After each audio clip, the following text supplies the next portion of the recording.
Padudot. Habang nakikinig po ako sa programa ninyo kagabi, naisip kong baka panahon na rin para ibahagi ko ang kwento ng buhay ko, hindi dahil kakaiba ito, kundi dahil kagaya ng marami, puno rin ito ng pangarap, pagod at mga pagsubok na halos nagpabagsak sa akin. Ako po si Luis, 34 taong gulang, tubong bulan, Sorsogon at pangatlo sa 5 naming magkakapatid. Lumaki ako sa pamilyang walang-wala pero sagana naman sa disiplina, sa sipag at sa mga salitang hinubog ako kung sino ako ngayon. Bata pa lang ako, nasa bukid na ako tuwing madaling araw para tumulong kina nanay at tatay. Sa pagtali ng kalabaw, pag-aalaga ng tanim at kung ano-anong gawain na kayang-kayang gawin ng batang gustong makatulong kahit papaano. Hindi ko makakalimutan ang sinabi minsan ng guro ko sa grade 1. Kung may itinanim, may aanihin, kung may sipag at tiyaga, may mararating. Mula noon, inukit ko iyon sa puso ko. Kahit walang pera, kahit luma ang uniform, kahit hiram lang ang notebook, hindi ko hinayaang maging hadlang ang kahirapan para mangarap. Natapos ko ang high school sa probinsya, pero pagkatapos noon, doon nagsimulang mag-iba ang takbo ng pangarap ko. Gusto ko sanang mag-aral pa, pero wala talagang pera. Si tatay ay naghahakot ng niyog, si nanay ay naglalako ng gulay, at kaming magkakapatid ay halos walang sapat na pantustos kahit pamasahe. Sinubukan kong lumapit sa Tito Raul, ang kapatid ni tatay, na alam naming may-ari ng maliit na tindahan at may kaunting ipon. Umiyak ako sa tabi ng bahay niya noong gabing sinabi kong gusto kong mag-aral ng automotive technology dahil balak kong magtrabaho sa mga shop sa bayan at balang araw ay magkaroon ng sariling talyer. Pero imbes na suporta, tanggap ko ay panlalait. Hindi ka namin kayang pag-aralin. Mayabang ba ang tatay mo at ayaw humingi ng tulong? Hindi ko alam anong sasagot. Hindi ko kayang ipagtanggol si tatay. Kahit alam kong hindi siya mayabang. Tahimik lang siyang tao na mas pipiliing magbanat ng buto kaysa umasa sa iba. Umiiyak akong umuwi sa bahay at kinabukasan bumalik ako sa bukirin na parang walang nangyari. Pero sa loob ko, parang umiksi ang pangarap ko ng halos kalahati. Doon ko unang naisip ang salitang Manila. Nandoon ang 2 kapatid ko at baka may pag-asang mag-aral ako doon. Araw ng linggo nang nag-usap kami ni nanay. Kinamusta namin ang mga ate ko sa Maynila at nang sabihin kong gusto kong mag-aral, sumagot sila. Kung gusto mo, sumama ka dito. Parang tumalon ang puso ko noon, Papa Dudut. Parang unang beses kong nakita ang liwanag sa dulo ng mahabang gabi. Umuwi ako sa aming bahay. Dala ang pag-asang iyon. Nagtali ako ng kalabaw kinabukasan, naglakad sa putik at nagdasal ng tahimik. Sana, Lord, eto na. Hindi ko alam na sa pag-alis kong iyon, marami pang pagsubok ang bubungad sa akin sa Maynila at doon magsisimula ang tunay na paglalakbay ng buhay ko. Dear Papa Dudut, April 27, 2006.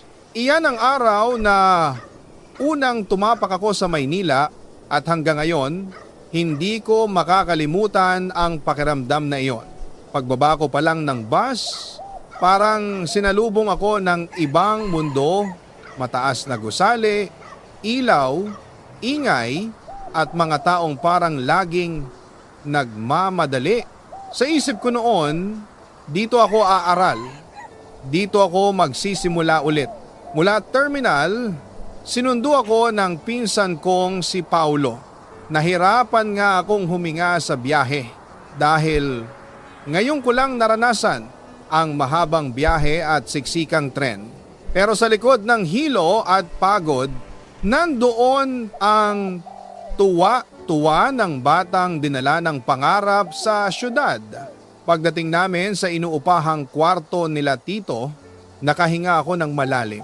Simple lang ang lugar, masikip, mainit, pero ang nasa isip ko lamang ay magsisimula na ako ng pag-aaral. Linggo nang magkita-kita kami ng mga ate ko at pinsan. Masaya ang bati nila sa akin, pero nang dumako ang usapan tungkol sa pag-aaral ko, doon nagsimula ang unang panginginig ng puso ko. Tinanong ko si Ate Maricon kung paano ang enrollment dahil malapit na ang pasukan. Tahimik siya, tumungo at sa isang iglap pumalatak ang katotohanang hindi ko inaasahan. Buntis pala si ate at dahil siya ang sandigan ng pamilya sa Maynila, siya ang nagpapadala sa probinsya, siya ang tumutulong sa amin, siya ang nagbabayad ng upa, hindi na niya kakayaning tustusan pa ang pag-aaral ko. Papa Dudut, parang may lumubog sa dibdib ko noon. Para akong batang binuhusan ng malamig na tubig. Para akong kinupkup ng malaking katahimikan na puno ng takot at panghihinayang.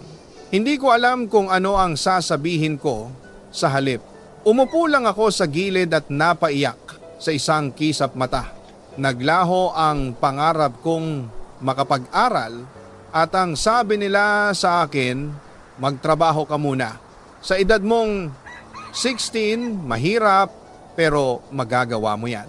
Papa Dudut, yun ang unang beses sa buhay ko na tinanong ko ang sarili ko, bakit ba ang hirap maging mahirap? Dahil bata pa ako, wala akong alam sa mga kumpanya, wala akong requirements, wala akong karanasan at halos wala rin akong kakilala, wala akong choice.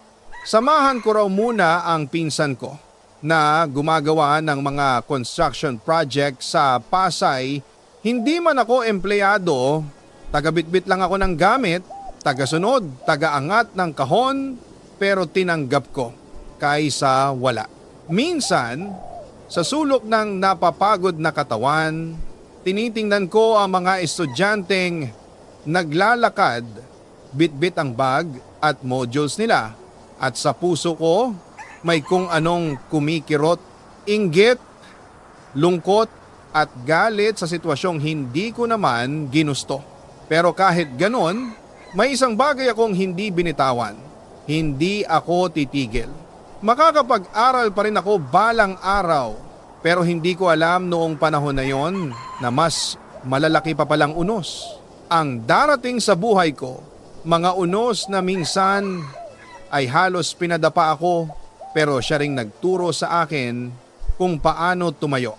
Dear Papa Dudut, makalipas ang ilang linggo ng pagsama ko sa pinsan ko sa trabaho, dumating ang araw na wala na kaming proyekto, wala na ring sahod, wala na ring makain.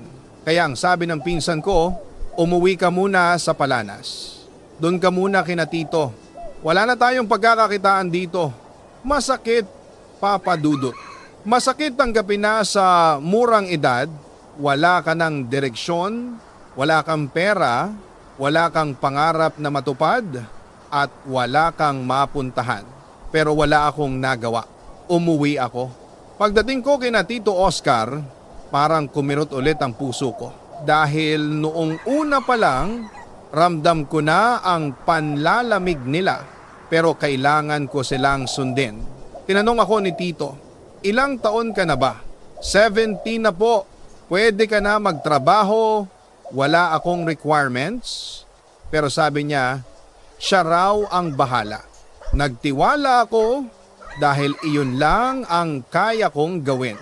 Isang linggo akong naghintay hanggang isang umaga. Sinabi niyang may requirements na raw ako. Papa Dudut, hindi ko alam kung paano niya ginawa. Pero kinabukasan, may trabaho na ako bilang dishwasher sa isang kumpanya sa Quezon City. 3,500 pesos kada buwan. Hindi malaki, Pero para sa batang kagaya ko, iyon ay kayamanan na. 4 na buwan akong nagtiis. Araw-araw nakatayo, nakababad sa tubig, nasusugatan ang kamay, inuulan ng mura ng kasama, pero tiniis ko lahat dahil may pangarap ako at ayaw kong manatiling mahirap hanggang nagdesisyon akong lumipat sa isang malaking factory sa Pasig. Mas malaki ang sahod, mas mahirap ang trabaho, pero mas mabilis ang ipon. At sa paglipat kong iyon, doon nagsimula ang hindi ko inaasahan. Ang unang pintig ng puso ko, si Mariel. Maputi, maliit, mahinhin kong kumilos at lagi lang nakangiti. Kasama ko siya sa department kaya araw-araw ko siyang nakikita. Hindi ako marunong manligaw pero sinubukan kong kunin ang number niya. At laking gulat ko, ibinigay niya sa uwian. Nag-text ako, "Hi Mariel!" at sumagot siya. Doon nagsimula ang mahabang chat, mahabang kwento, mahahabang ngiti ko sa gabi. Papadudot, unang beses sa buhay ko na naramdaman kong may nagkakagusto rin pala sa akin na may babaeng nakikita ang halaga ko kahit wala akong yaman, kahit wala akong diploma. Nagyayaan ko siyang kumain sa labas, namasyal, at kahit simpleng fishball lang ay parang date na sa akin. Unti-unti, nahulog ang loob ko sa kanya. At akala ko, siya na ang sagot sa mga dasal ko. Pero isang araw, bigla na lang siyang lumayo. Bihira nang mag-reply. At kapag nagpaparamdam ako, parang ayaw na niya. Hanggang nagkita kami ulit sa trabaho. At doon ko nalaman, papadudot, ang pinsan ko pala ang dahilan. Naging sila na raw. At iyon ang unang beses na parang may bumunot ng puso ko. Hindi ako nakapagpigil. Sinugod ko ang pinsan ko sa loob ng production area. Hindi ko na inisip ang trabaho, hindi ko na inisip ang HR, hindi ko na inisip ang kinabukasan. Ang sakit kasi, papadudot, sobrang sakit. Kami ng pinsan ko ay parehong pinatawag sa HR at isang desisyon ang kailangan, isa lang ang dapat matira. At ako mismo ang nagsabi. Ako na lang po ang aalis. Umalis ako nang walang paalam. Naiwan ang gamit ko, nawala ang trabaho ko, nawala ang pag-ibig ko, at nawala ang tiwala ko sa sarili ko. Pero isang bagay din, ang naisip ko habang naglalakad pa uwi, hindi pa dito natatapos ang buhay ko. At doon nagsimula ang bagong direksyon, isang desisyong magbabago sa buong takbo ng kwento ko. Dear Papa Dudut, pagkaalis ko sa factory, halos isang araw lang akong nakaupo sa sahig ng inuupahan ko. Walang iniisip kundi ang sakit, ang hiya at ang sunod-sunod na pagkatalo sa murang edad ko. Pero kinabukasan, naisip ko ang sarili kong pangako. Hindi ako susuko. Naghanap ako ng agency. Araw-araw. Dala ko ang folder ko, resume, at ang natitira kong ipon. At sa awa ng Diyos, natanggap ako bilang utility staff sa isang malaking electronics company sa Mandaluyong. Mas mabigat ang trabaho, mas maingay ang makina, mas magulo ang schedule, pero mas malaki ang kita. At dun ko naisip, kung gusto kong may marating, kailangan kong pagsabayin ang trabaho at pag-aaral. Kaya nag-enroll ako sa isang vocational school sa umaga, Electrical Technology. Tuwing araw, nasa classroom ako. Tuwing gabi, nasa trabaho. Tuwing madaling araw, nagpapahinga sandali bago muling gumising. Pagod pero masaya. Dahil para sa unang beses, nararamdaman kong may direksyon ako. At doon, papadudot, nakilala ko ang babaeng kala ko. Ay ibabalik ang tiwala ko sa pag-ibig. Si Jasmine, simple, mahinhin, maayos magsalita. Hindi maputi, hindi rin morena, sakto lang ang ganda niya, pero malakas ang dating niya sa puso ko. Nakilala ko siya sa bagong trabaho bilang call center trainee. Ako naman ay nag-transition na sa electrical maintenance department. Nagkakape kami sa parehong oras at minsan nagkukwentuhan sa guardhouse kapag sabay kaming uwian. Sa dami ng pinagdaanan ko, hindi ko inaasahang may babae pang masasagot ang panliligaw ko. Pero sinagot niya ako, Papa Dudut, at doon nagsimula ang isang relasyon na puno ng pag-asa. Araw-araw, mas lalo ko siyang minahal. Pero sa bawat buwan na dumadaan, ramdam ko rin ang agwat namin. Siya, may kaya ang pamilya, stable, educated, maganda ang trabaho. Ako, isang mahirap na lalaking dumidiskarte lang sa buhay para makasabay. Pero sabi ko sa sarili ko, magsusumikap ako. Ipapakita ko sa kanya na kaya ko siyang ipagmalaki kahit hindi ako kagaya ng mga lalaking nakapaligid sa kanya. At doon nagsimula ang matinding responsibilidad na binuhat ko sa sarili ko. Nag-apply ako overseas sa Doha, Qatar bilang electrician. At laking gulat ko, natanggap ako. Mabilis ang proseso, mabilis ang biyahe, mabilis ang pagbabago. At bago ako umalis, tinanong ko ang sarili ko, mabubuhay ba ang pag-ibig namin kahit malayo kami sa isa't isa? Pero naniwala kami. Diaspora ng mga pangarap pero puno ng pag-asa. Sa Doha, nagsimula kong isipin, para sa kanya to, para sa future namin. At kahit pagod, kahit malungkot, kahit gabi-gabi akong umiiyak sa lungkot, kinaya ko. Sa unang taon ko sa abroad, nag-aral ulit ako, Master Electrical Technology, para maipasa ko ang qualifying exam papunta sa pagiging licensed engineer. At sa kabila ng hirap, ginawa ko ang lahat para hindi mapabayaan ang relasyon namin. Araw-araw kaming nag-uusap, nagba-video call, nagtatawanan, naghahati ng kwento. Pero hindi ko alam, Papa Dudut, may dahan-dahan nang nabubuo sa kabilang dulo ng linya. Isang bagay na hindi ko nakita, hindi ko naamoy, hindi ko naramdaman.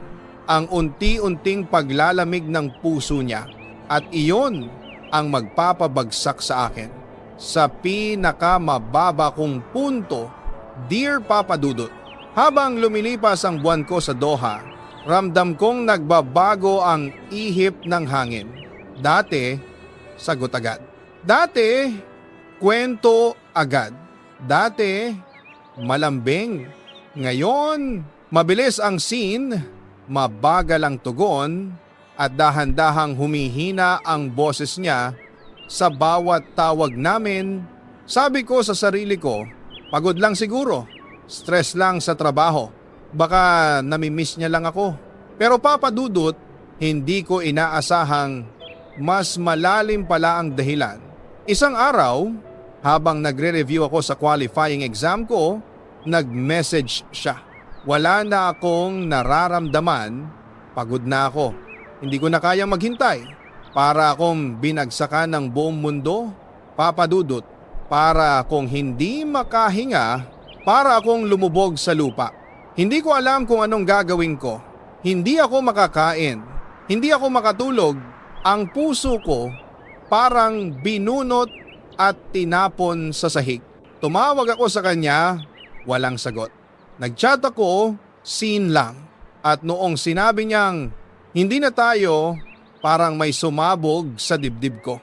Kasunod noon, dumating ang araw ng board exam ko. Hindi ako nakatulog, Iniiyak ko ang buong gabi.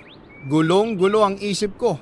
At pagkaupo ko sa exam table, tumingin ako sa papel pero wala akong makita. Hindi ko masulat ang pangalan ko. Hindi ko matandaan ang formulas ko. Hindi ko maipinta ang utak ko. At doon, Papa Dudut, bumagsak ako. Ako na laging top 10 sa pre-board. Ako na kinikilala sa review center. Ako na may matatag na pangarap. Ako ang bumagsak. Sa araw na pinakakailangan kong maging matatag. Sa araw ding iyon, tuluyan na kaming naghiwalay ni Jasmine. Wala akong nagawa kundi umiyak. Umiiyak akong parang bata sa harap niya. Habang hinihingi ko na sana ay kausapin niya ako, pero hindi man lang ako nilingon. Wala akong narinig mula sa kanya, kundi malamig na katahimikan. Papa Dudut, hindi ko kayang ilarawan kung gaano kabigat ang gabing iyon. Iniwan ako ng pangarap ko. Iniwan ako ng minahal ko. Iniwan ako ng lakas ko. Iniwan ako ng sarili ko kung hindi dahil sa mga matatanda na kasamahan ko sa Doha, ewan ko kung saan ako pupulutin. Sila ang nagsabi sa akin, bata ka pa. Hindi dito nagtatapos ang buhay. Marami pang babaeng para sa iyo. Kumapit ka kay Lord. Gabi-gabi, lumuhod ako sa kama. Humingi ako ng sagot. Nagtanong ako, Lord, bakit? Hindi naman ako masamang tao. Hindi naman ako babaero. Hindi naman ako sinungaling. Bakit ako ang iniwan? Bakit ako ang bumagsak? Bakit ako ang nasaktan? Pero kahit wala akong marinig na sagot, alam kong pinakikinggan niya ako. Tumagal ng ilang buwan ang pagkalugmok ko, pero unti-unti dahil sa tulong ng mga kaibigan ko, mga kapatid ko, at sa gabi-gabing pag-iyak ko kay Lord, unti-unti kong tinanggap. Hindi lahat ng minamahal pwedeng makasama natin. At habang unti-unti kong pinipili ang pagbangon, hindi ko alam, Lord na mismo ang magpapadala ng bagong pag-asa sa buhay ko. Hindi pag-ibig agad, Papa Dudut, pero isang pinto, isang pagkakataon, isang babaeng magiging dahilan para muling mabuo ang puso ko. At pangalan niya ay Beng. Dear Papa Dudut, pagkatapos ng ilang buwang paglulugmok, pagkatapos ng pag-iyak, pagkatapos ng mga gabing hindi ko alam kung saan ako pupulutin, dumating ang araw na tinanggap ko na. JR, kailangan mong bumangon. Hindi ka pa tapos. Hindi dito nagtatapos ang buhay mo. At doon ko mas pinili ang paglapit kay Lord. Mas madalas akong nagdarasal, mas madalas akong nagbabasa ng verses, mas madalas akong tumahimik at pakinggan ang tibok ng puso ko.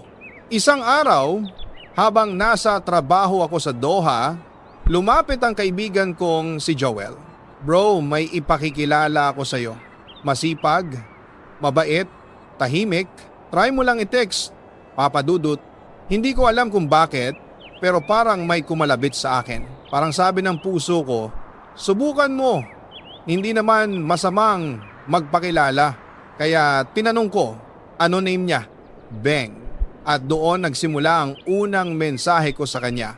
Hi Beng, this is Jay, friend ako ni Joel. Hindi ko inaasahan na magre-reply siya, pero sumagot siya. Oh hi Jay, how are you?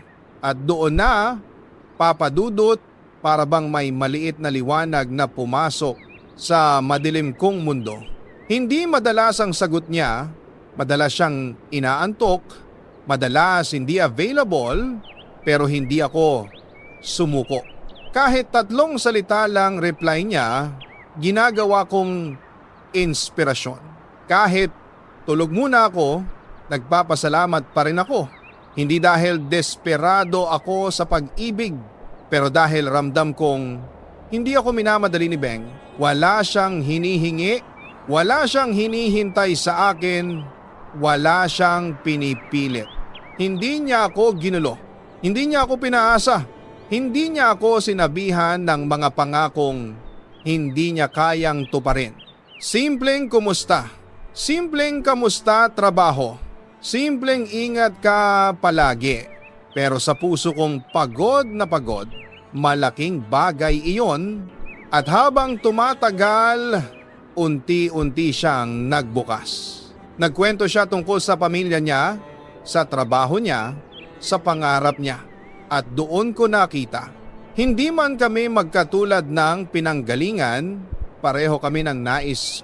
Isang tahimik na buhay, isang totoong pagmamahal, isang relasyon na may respeto at dasal. At sa bawat araw na dumadaan, mas lalo ko siyang hinangaan. Hindi siya demanding, hindi siya mapagmataas. Hindi siya nanghuhusga. Hindi siya nagtatanong ng tungkol sa nakaraan ko kung hindi ko kusang ikukwento. At higit sa lahat, matatag yung loob niya. Kalmado, maamo, mabait, unti-unti. Napansin kong habang nagkukuwento ako tungkol sa mga sugat ko, hindi na siya masakit. Habang sinasabi ko sa kanya, ang mga pinagdaanan ko, hindi ko na nararamdamang mahina ako. Mas naramdaman kong malakas ako dahil may isang taong nagmamasid na hindi nagmamadaling umalis. At doon, papadudot, nagsimula ang unti-unting pagbabalik ng tiwala ko sa sarili ko. Nagsimula akong magsipag ulit. Mas tumino ako sa trabaho, mas gumanda ang takbo ng buhay ko, mas luminaw ang isip ko at mas lumakas ang loob kong mangarap ulit dahil sa simpleng haibeng naramdaman kong may plano pala si Lord nung binasag niya ako. At habang patuloy kaming nagkakausap, naramdaman kong hindi lang puso ko ang unti-unting nagbubukas, kundi pati ang isang pangarap na hindi ko akalaing maaabot ko pa ang magkaroon ulit ng pamilya. At doon nagsimula ang nabuong desisyon ko, isang desisyong magpapabago sa takbo ng hinaharap ko. Dear Papa Dudut, habang lumalalim ang pagkakilala namin ni Beng, habang araw-araw niya akong tinatanong kung kumain na ba ako, habang dahan-dahan niyang pinupunasan ang mga bakas ng nakaraan ko. Sa pamamagitan ng kanyang simpleng presensya, naramdaman kong unti-unting may nabubuo sa puso ko na matagal ko nang iniwan dahil sa sakit. Hindi ko ito pinlano, hindi ko ito hinanap, pero kusa siyang dumating. Isang gabi, habang nag-uusap kami online, napaisip ako ng malalim. JR, kung kaya mong mag-aral ulit, kung kaya mong bumangon pagkatapos masaktan, kung kaya mong magtrabaho sa ibang bansa mag-isa, kaya mo ring magmahal ulit, kaya mo ring sumugal ulit. At doon unti-unting nabuo ang plano ko, Papa Dudut. Hindi pa kami nagkikita pero dama ko ang sincerity niya. Wala siyang hinihinging pera, wala siyang hininging regalo. Hindi siya nanghingi ng load. Hindi siya nagparamdam na kailangan ko siyang ligawan ng bongga. Ang gusto lang niya, makilala ako ng totoo. At yun ang bagay na hindi ko nakuha sa mga nakaraan. Kaya noong nasagot niya ako, hindi ako nagpatumpik-tumpik, nagsimula akong magplano, tahimik. Hindi ko sinabi kahit kanino. Naghanap ako ng small house sa Cavite, isang maliit na unit lang, pero sapat para magsimula ng pamilya. Unti-unti kong binayaran, kada sahod ko may tinatabi ako. Kada overtime ko may inilalagay ako sa ipon. Kada araw ng pagod, ang iniisip ko ay para kay Bengto, para sa future namin. Hindi dahil gusto kong gastusan siya, pero gusto kong ipakita sa kanya na kung sakaling magdesisyon siyang samahan ako sa buhay, may pagsisimulan kami. Hindi pa man namin napag-uusapan ang kasal, sa isip ko, handa na ako. At noong sinabi ko sa kanya na gusto ko siyang pakasalan, Papa Dudut, Hindi ako tinawanan, hindi siya nagduda, hindi siya umatras. Ang sagot lang niya, kung yan ang plano mo, sinusuportahan ko. Kung yan ang gusto ng puso mo, hindi ko pipigilan. At doon lalo kong napatunayan, si Beng ay hindi dumating para punan ang pagkukulang ng nakaraan ko. Dumating siya para ipaalala sa akin na hindi lahat ng babae ay iiwan ka sa gitna ng laban, pero hindi lahat ng tao ay natuwa, Papa Dudut. May nagsabi, bakit ang bilis? Hindi mo pa siya nakikita. Sigurado ka ba? Hindi mo pa kilala yung babae. Ano ka? Tanga. Kasal agad, pero sa tuwing naririnig ko yon, ang sagot ko ay iisa. Hindi ito pagmamadali. Ito ay panalangin na sinagot. Hindi ko ginamit ang sakit ng nakaraan para itulak ang sarili ko sa bago. Hindi ako tumalon sa relasyon dahil sa lungkot. Tumalon ako dahil may naramdaman akong kapayapaan. Hindi man puno ng grand gestures, hindi man puno ng pabonggahang ligawan, hindi man kami nag-date sa magandang restaurant, pero puno kami ng respeto, tiwala at panalangin. At minsan, Papa Dudut, iyon ang klase ng pag-ibig na mas tumatagal kaysa sa magarang simula. At doon nagsimula ang pinakamahalagang desisyon na gagawin ko sa buong buhay ko. Ang ihanda ang sarili ko na bumuo ng pamilya kasama ang babaeng hindi ko pa man nakakasama sa personal, pero sigurado akong siyang ipinadala sa akin ng Diyos. Dear Papa Dudut, sa pagdaan ng mga buwan, ng tuloy-tuloy na pagsusumikap, pag-iipon, pagdarasal, at pag-aayos ng mga papeles ko, mas lalo kong naramdaman na tama ang direksyong tinatahak ko. Hindi ko man hawak ang lahat, pero hawak ko ang tiwala ni Beng. At para sa isang lalaking sanay mawalan, sanay mawasak, sanay sa biglang pagbitaw ng mga tao, yon ang pinaka-importanteng regalo na matagal ko nang pinagdarasal habang iniaayos ko ang bahay sa Cavite, habang unti-unti kong binubuo ang mga gamit, habang naglalagay ako ng maliit na mesa. Nakakangiti ako mag-isa. Kaming dalawa ang uupo dito. Pamilya ko ang hihiga dito.